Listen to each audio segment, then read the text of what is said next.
Assalamualaikum warahmatullahi wabarakatuh. Alhamdulillahirabbil alamin wa bihi nasta'inu ala umurid dunya waddin. Nusalli wa nusallimu ala rasulihil amin sayyidina Muhammadin wa ala alihi wa sahbihi ajma'in, amma ba'du. Seperti biasa, kali ini kami ingin meluruskan pemahaman-pemahaman dari kaum sebelah, yaitu Wahabi.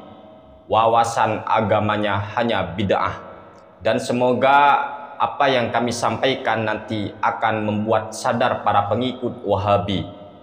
Ketahuilah bahwasanya amaliyah kita dengan Wahabi, amaliyah ahli sunnah wal jamaah dengan Wahabi sebenarnya sama, hanya saja berbeda hukumnya. Kenapa kami katakan begitu? Begini teman-teman, ahli sunnah wal jamaah biasanya di masjid-masjid ataupun di musola itu ada beduk. Jadi kita tabu itu beduk untuk manggil orang, memberitahu orang bahwa sekarang sudah masuk waktunya sholat ini, seumpama beduk. Baru setelah itu azan.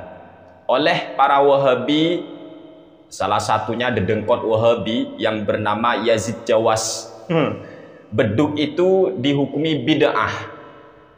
Dihukumi bid'ah.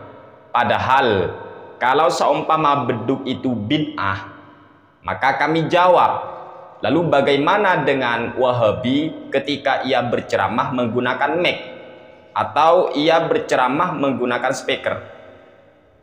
Mereka jawab, kalau speaker kan cuma alat. Jadi jawabannya mereka itu, mereka ceramah pakai mic, alasannya boleh disebabkan apa? Karena mic itu alat. Maka kami jawab, bukankah beduk juga alat, bukan ibadah? Lalu kenapa Anda hukumi beduk bid'ah, mic bukan bid'ah? Kan lucu, sama-sama alat. Kenapa yang satu bid'ah, yang satu kok dianggap boleh? Mikir. Yang kedua, amaliyah ahli sunnah wal jamaah ketika berzikir atau wirid, mereka biasanya menghitung jumlah zikirnya dengan menggunakan tasbih. Lagi-lagi ada sutat-sutat Wahabi yang mempersoalkan tasbih. Katanya bid'ah apalah tasbih.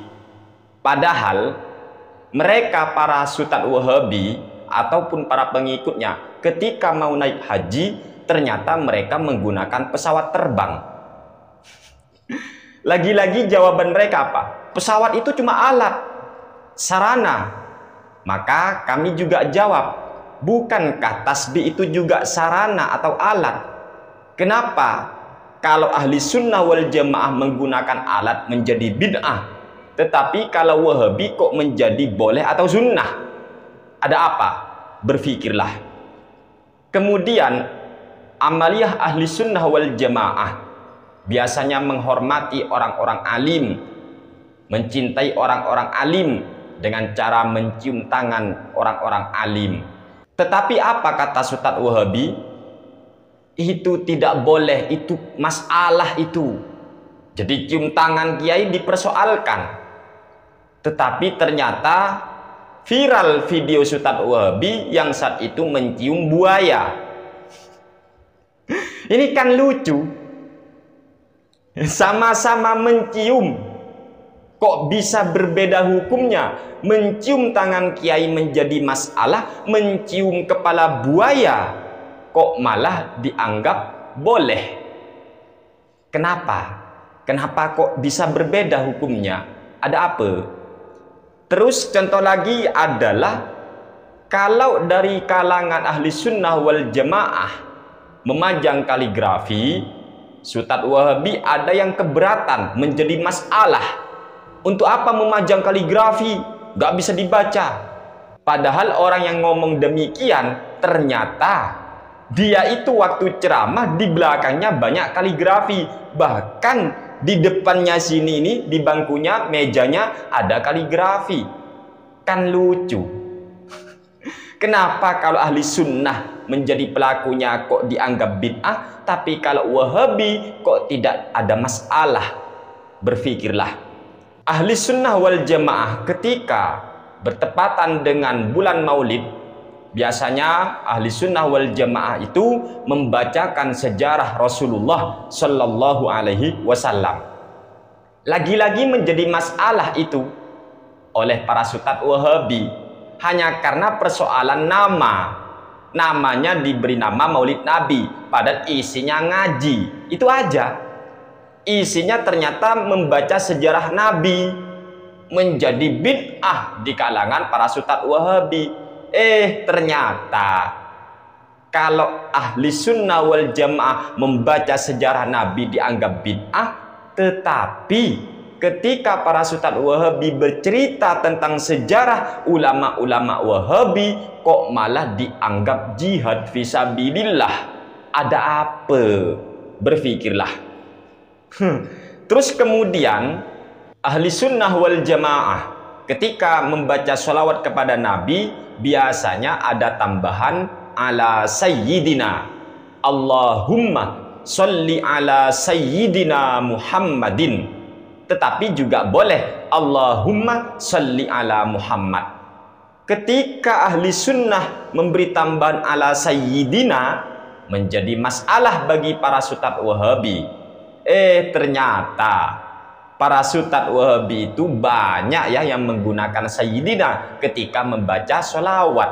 Contoh, Syafiq Reza Basalamah, dia membaca sholawat begini, Allahumma sholli wa sallim wazid wa barik wa an'im ala nabiyyina wa sayyidina Muhammadin wa ala alihi wa ashabihi ajmain.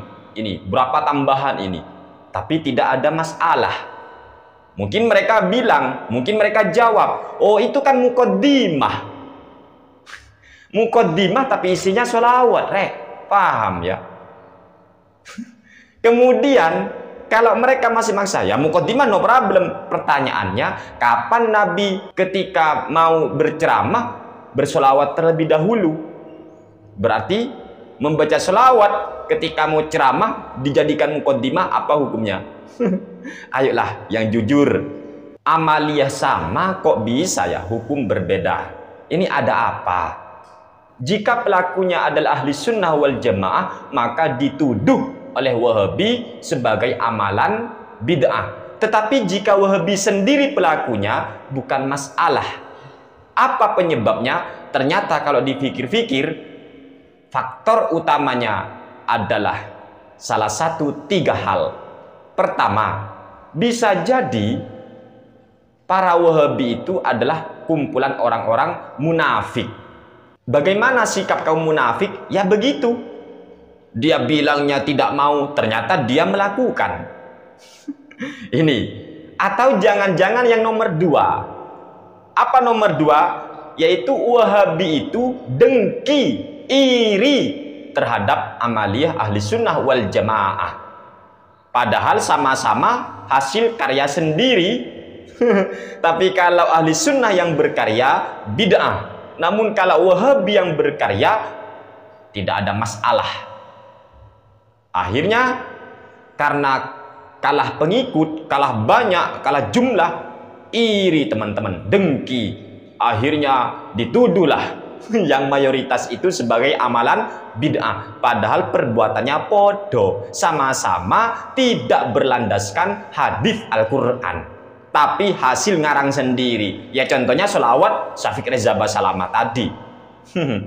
Kemudian kalau tidak, berarti nomor 3, yaitu Wahabi hilang ingatan tentang definisi bid'ah yang mereka buat sendiri, yaitu apapun yang tidak pernah dilakukan oleh Nabi maka bid'ah.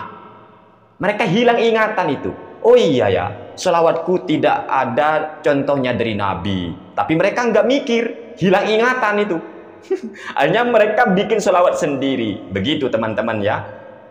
Inilah kelucuan daripada para Wahabi. Wawasan agamanya hanya bid'ah. Semoga apa yang kami sampaikan ini membuka hati mereka, bahwasanya jangan gampang menuduh amaliyah orang lain sesat atau bid'ah apabila amaliyah kalian sama.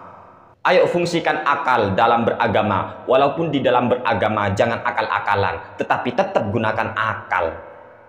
Semoga ini bermanfaat untuk kita semua. Amin ya rabbal alamin. Hadanallahu wa iyyakum ila siratihil mustaqim. Wassalamualaikum warahmatullahi wabarakatuh.